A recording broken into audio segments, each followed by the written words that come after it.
intellectual activities promoted. So I want to congratulate you, first of all. And then, before I start my vision of governance in Pakistan, I just want to inform the audience here what was a international sportsman, a cricketer, how did he end up in politics? And then how did he become a prime minister? So I think it'll be interesting for you, because then you will understand what I intend to do with Pakistan. You see, I grew up in Pakistan. I'm the first generation of Pakistanis. When Pakistan in the 60s was considered the fastest growing country in Asia. It was actually a model of development for the developing world. I just met Sheikh Mohammed today, and he again reminded me that Emirates Airline was helped by Pakistan Airlines in the 70s. So Pakistan was a country with optimism, hope. We grew rapidly. We had excellent governance system. Our bureaucracy was one of the best in Asia. And that's the Pakistan I grew up in. So then I played international cricket.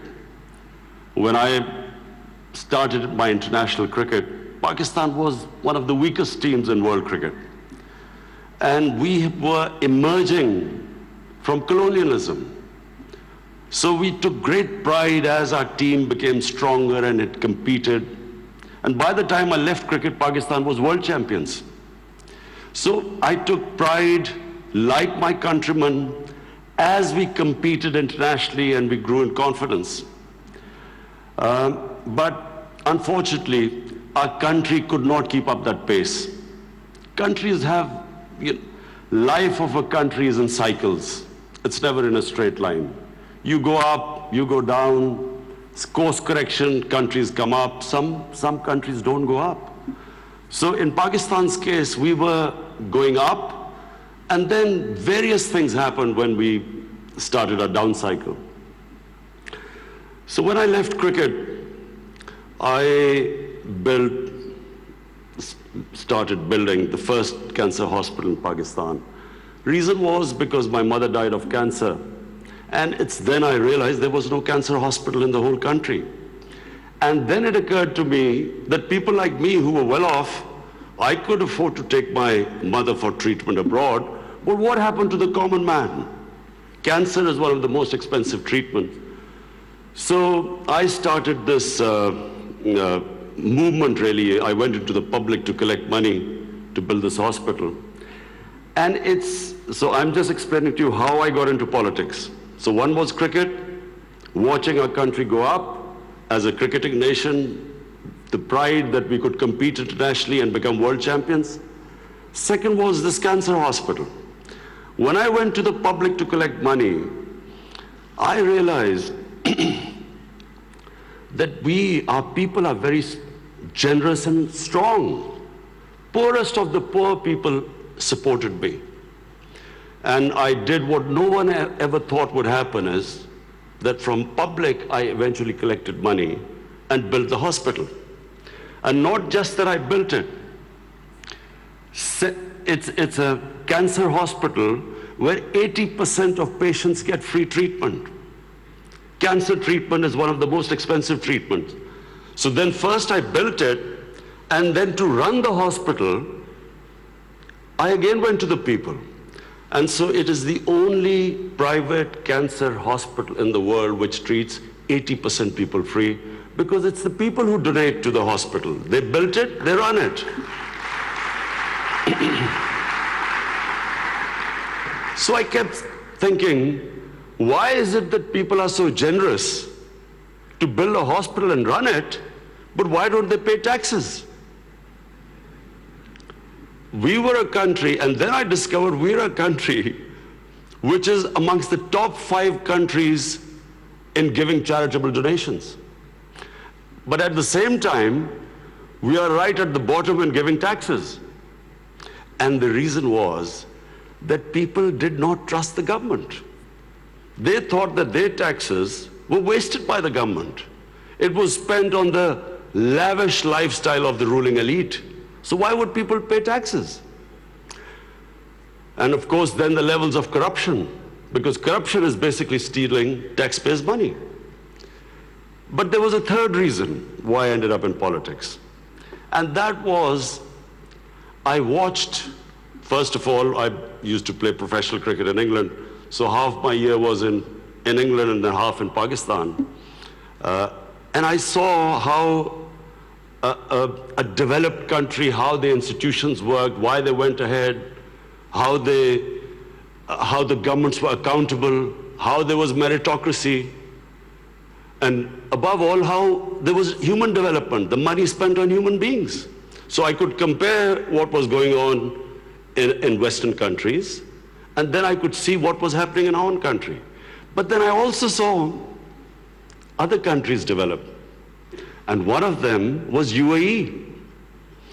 I used to play cricket in UAE from 1980 onwards, and I saw UAE kept developing. And then afterwards we saw China develop. So the common thing in all countries that have gone ahead is governance. And governance has two aspects. One is a government has to be accountable. The more accountable a government, the more clean a government, the more successful it is. And secondly, again I repeat, is meritocracy. The better the system of getting the best talent to the top, the better the country. Let me just give you a sporting example.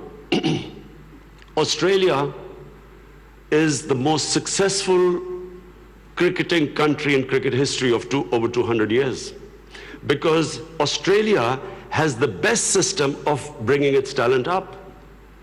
Pakistan, in my opinion, and I'm not prejudiced, I understand cricket better than probably everyone in this hall. Pakistan has the greatest talent. Of all the countries I've played, I've never seen as much talent as in Pakistan. But we do not have a system of bringing that talent up. So what's the point of having great talent if you do not have a system of meritocracy which brings the talent up? And that's in every field. In the 60s, the reason Pakistan went up, because our civil service exam was the toughest. It was the most, all the young people wanted to go into Pakistan civil service. It was the toughest exam, we had the best talent that came up, and in 60s, the reason we progressed, one of the main reasons, was a civil service of very high quality. And gradually, as our system of merit went down, so did the country. So, I wanted Pakistan to go up. And as I said, I saw UAE going up. The way each year you came, it changed. It got better and better. And similarly, and of course the greatest example is China. For me, the thing about China which is just remarkable, no nation in the history of mankind has done what China has achieved. In 30 years, they have brought 700 million people out of poverty. It is just a phenomena which has never happened in human history. And of course, my motivation, again, of the Pakistan I wanted to see was based, and I am a student of history, Islamic history especially, was on the Prophet, or Prophet, peace be upon him, the state of Medina, which he created.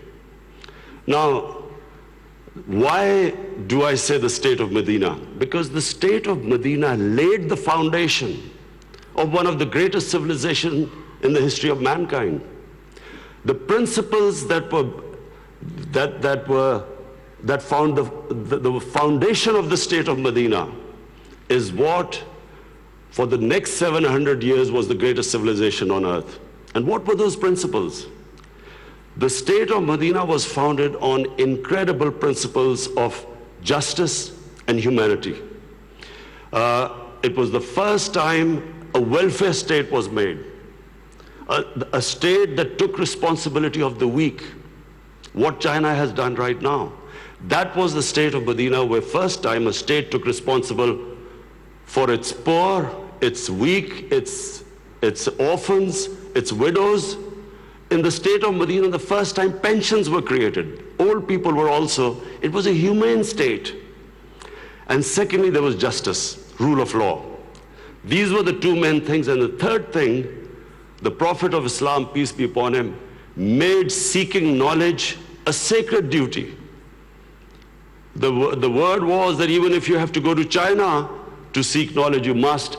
Those days going to China meant not coming back. So the emphasis on seeking knowledge. For the next 700 years, all top scientists were Muslims. And that was the state of Medina. It laid that foundation. And then the way minorities, other religious people were treated. The Prophet signed famous, the Misaq-e-Medina. There's still a letter in St. Catherine's Church which was signed with the Christians, that your places of worship will be, till the end of time, they will be protected by Muslims. Secondly, that no forcible conversions would be in Islam. Thirdly, the Prophet's last sermon, it is a charter of human rights. It's about how human beings are equal. So it was a humane state created, rule of law, emphasis on education, that led to the growth of Muslim civilization. So this is, in Pakistan, we want the same basis of our state. The rise of what I believe, the way our country will rise, it will go back to those principles. We must, number one, have rule of law, everyone equal before the law. State must be accountable. We must have a welfare state where the state must take responsibility of its poor people. Half our population is on the poverty line or just above, and about 25% are below the poverty line. The state must take responsibility. All policies of the state must be like in China. How do we lift the people from the bottom? And the most important thing is that we must, in Pakistan, start a reform program. Reforms are painful, but it is essential if we have to get out of our current problems. So, first of all, I joined politics in '96. From '96 to 2013, there was a very small party. Most of the time, it was one step up and 3 steps down. The first election I contested, we were wiped out. Second election, 5 years later contested, we had only 1 seat. Third election, we boycotted, and most of the time people made fun of me, thought we would never make it, because I'm an outsider. I wasn't from the political class. But one big lesson from sports which I learned, you only lose when you give up. So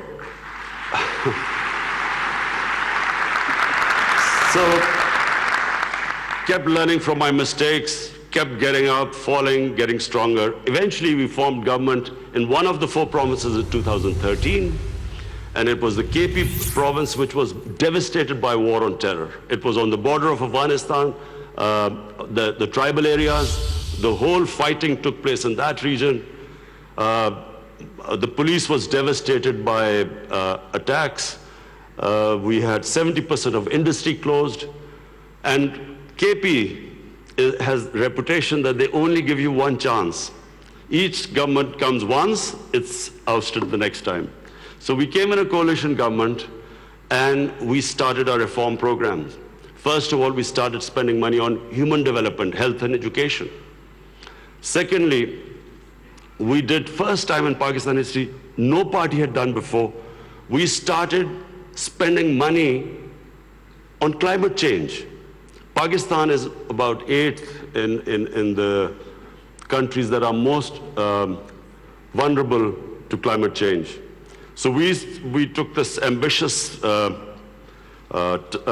mission of planting 1 billion trees in 5 years.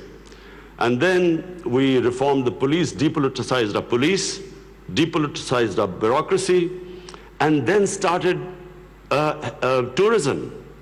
Because KP has a lot of tourist sites. It has was the center of Buddhist civilization, so religious tourism, but we have the best mountain scenery there. So anyway, by the end of 5 years, we had half poverty in those 5 years. The poverty had gone half, and a province which never gave you a second chance, we came back with 2/3 majority in 2018. Not only did we win there, then we formed government in the last election. We got 17 million votes, which is the highest ever won by a party. And so now we have a reform agenda. And as I repeat, reforms are painful. You know, when you take reforms, when you make reforms, people suffer. They go through difficult times. It's like a surgery. When you conduct surgery, for a while, the patient suffers, but then he improves. The worst thing that can happen to a society is that you keep postponing reforms because of the fear that you will have opposition, the vested interest will stand up, and you don't do reforms. So we've started on an ambitious reform program. That's number one. We are trying to change improve all our economic policies. We have trying to cut down our fiscal deficit. We are trying to improve exports, cut down our imports. We have unfortunately had to raise bills because we came up with, when we got into power, we had massive fiscal deficit and current account deficit. So we are doing that. But in my opinion, Pakistan now has a chance. Already we are seeing optimism. Investors are coming into our country. We feel that this is the time that Pakistan will take off. The most important thing, and while talking to Sheikh Mohammed last time, he told me something very interesting. He said that you must allow businesses to make money. Investors must make profits. And the reason is simple. If people don't come into business for charity, they come into business to make money. So if they can make money, more people come and invest. So this is what we've done. We have started working on ease of doing business, making it easier for people to do business, easier for the investors. We are changing our tax laws, which were very cumbersome.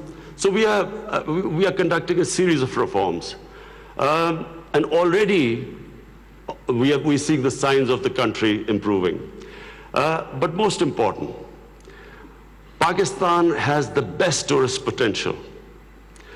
At the moment, we have hardly any tourism compared to other countries. But Malaysia, with just beach tourism and resorts, Malaysia has $22 billion it makes from tourism.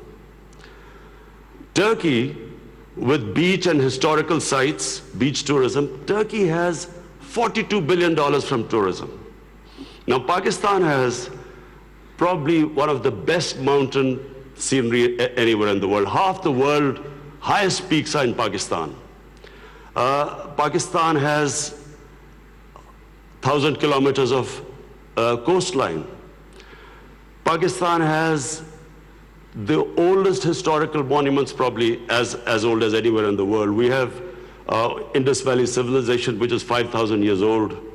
We have Peshawar, the oldest living city in the world, 2,500 years. Lahore and Multan, ancient cities.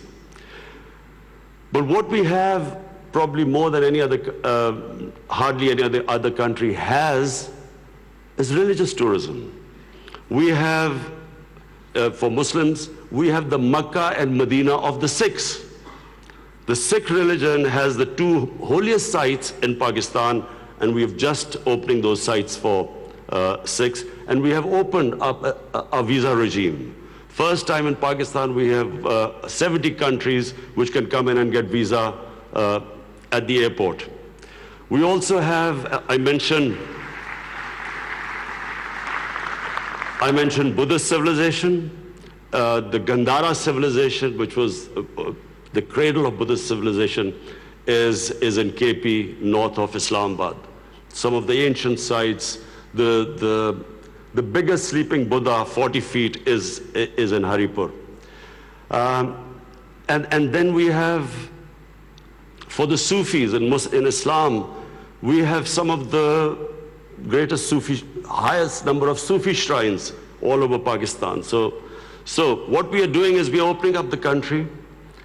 We are opening up for tourism, investors, and I would like to finish my talk by saying something else which Sheikh Mohammed said. Sheikh Mohammed said, apart from this great thing which has stuck in my mind, that a businessman must make money. You see, what happened in Pakistan was people were making money. Then came 70s and we had a socialist government. When the socialist government came in, everything went anti the big businesses. There was nationalized. And the mindset of our bureaucracy and our politicians was that somehow making money was a sin. So now we are reversing the whole thing. We are now asking businesses that, look, we will help you in making money, because the more money they make, the more investment will come. But the only thing is, the money, as we create wealth, that wealth will be used to lift people out of poverty. So we want an equitable growth. We don't want the rich to get richer and the poor to get poorer. I am really against this neoliberal economics where you have 62 people owning as much wealth as 3 billion people on this earth. I think that the distribution of growth should be equitable. But the last thing I want to say about what Sheikh Mohammed, I still remember. It's very important that to take risks in life. Sheikh Mohammed said that when 9/11 took place, he immediately called up Sheikh Ahmed and Emirates Airline and said, buy aircrafts and engines of aircraft, because everything went down. Prices of planes went down. People were not flying as much. This is the key, in my opinion. This is the difference between very successful people and people who don't take risks. I have played 20 years of international cricket. I saw a lot of players with a lot of talent, but they never made it big because they were scared of losing. They would not take risks. Players with less talent, but that ability to take risks, chances, they also had bad times, but eventually the ones who took more chances and risks were the ones who made it. This is the time, my last word is to the investors. This is the time to come to Pakistan when it is just going on the upswing. This is the time to invest in the country. And don't miss the boat. Thank you. वज़ीर-ए-आज़म Imran Khan world government summit से खिताब कर रहे थे और अभी नजर डालेंगे न्यूज़ हेडलाइंस पर।